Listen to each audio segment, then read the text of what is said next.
Hola, buenas tardes. Mi nombre es Liliana Luna Varela.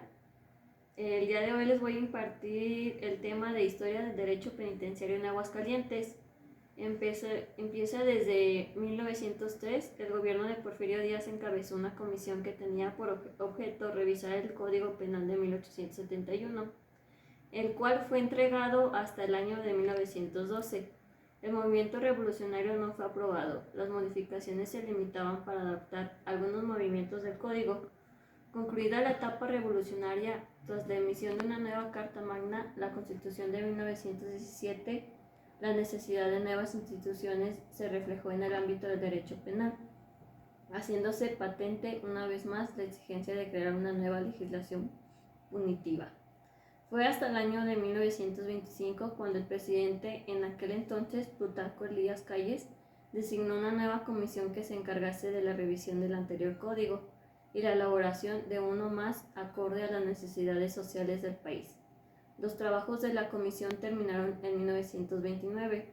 El presidente Emilio Portes Gil promulgó el Código Penal el 30 de septiembre de 1929, el cual entró en vigor el 15 de diciembre del mismo año.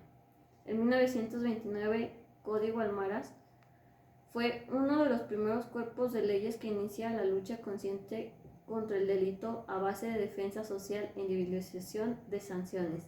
También se basó en la responsabilidad social, misma que no fue estabilizada adecuadamente por los legisladores, al grado que la misma se contradice. El código padecía de serios defectos de redacción, numerosas repeticiones y contradicciones, lo que dificultó su aplicación. El presidente Emilio Portes Gil nombró una nueva comisión para la elaboración de un tercer código penal, que fue promulgado el 13 de agosto de 1931 por el presidente Pascual Ortiz Rubio. Este último ordenamiento es el que actualmente sigue vigente. Numerosos anteproyectos elaborados en los años de 1948, 1958, 1963 y 1984 han mostrado la inquietud por realizar un nuevo ordenamiento de carácter punitivo que se adapte más a las condiciones de nuestra actual época. ¿Qué anomalías hay en la cárcel de Aguascalientes? Aguascalientes cuenta con la Comisión Estatal de Derechos Humanos de Aguascalientes, CEDH, emitió una recomendación por violaciones del derecho a la dignidad de las personas privadas de su libertad en el Centro de Readaptación Social, Cerezo para varones de la capital hidrocálida. ¿Qué encontraron?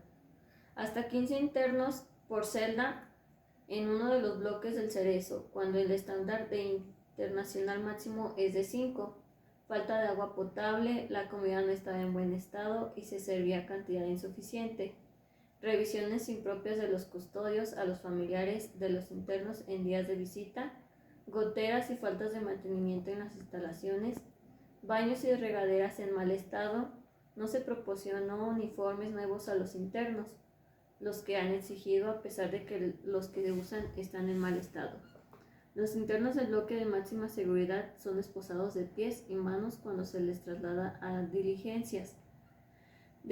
Desabastos de medicamentos, trato indigno en la prisión, falta de instalaciones adecuadas para recibir a los visitantes en 2 bloques del penal. ¿Cuántos reclusorios tiene Aguascalientes? Además del Cerezo de Aguascalientes, en el estado hay otro reclusorio varonil en el municipio del Llano, uno para mujeres en la capital y en el Cerezo y en el Centro Estatal para el Desarrollo de Adolescentes, donde se interna a los menores de 18 años. El siguiente tema que les daré a conocer es la pena de muerte en México. La pena de muerte está prohibida en el artículo 22 constitucional. Esta medida ya era practicada en la época prehispánica. Los aztecas aplicaban mediante descuartizamiento, decapitación, lapidación, garrote u horca. En 1835 se redactó el primer código penal del país que contemplaba la pena de muerte. El acusado era llevado públicamente al patíbulo y era pasado por armas y por garrote. El Código Penal en 1869 abolió la medida, pero fue restaurada 2 años después. La condena fue retirada a nivel federal en 1929, de acuerdo con un análisis realizado por el Centro de Estudios Sociales y Opinión Pública de la Cámara de Diputados. ¿Cómo se puede volver a restaurar? No se puede volver a restaurar debido a la firma de México por la Convención Americana sobre los Derechos Humanos, conocida como Pacto de San José. El pacto establece restricciones a la pena de muerte en las naciones que lo firmaron. Derecho a la vida. Señala que no se restablecerá la pena de muerte en los estados que la han abolido.